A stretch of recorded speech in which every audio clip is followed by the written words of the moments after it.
Zee 24 तासनं उघड केलेल्या पुण्यातील मुंढवा जमीन घोटाळ्यामध्ये शीतल तेजवानीचं मुख्य सूत्रधार असून बावधन पोलिसांनी अद्याप त्याची साधी चौकशी का केली नाही असा परखड सवाल अंजली दमनिया यांनी उपस्थित केलाय।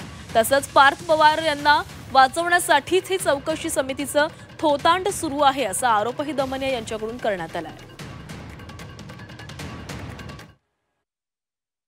घटकेला गुरुवारी दुपारी 3:30 वाजता खरगे समितीने बोलवलं आहे, तर मी माझं लेखी म्हणजे रिटन सबमिशन घेऊन खरगे समिती पुढे जाणार आहे। हा लढा पुढे कसं नेणार, कारण शेवटी मोठी नाव आहेत सगळे। कसं असतं की आपल्याला हायकोर्टात जाण्याच्या आधी कायद्याने आपले लीगल रेमेडीज सगळे एक्झॉस्ट करावे लागतात।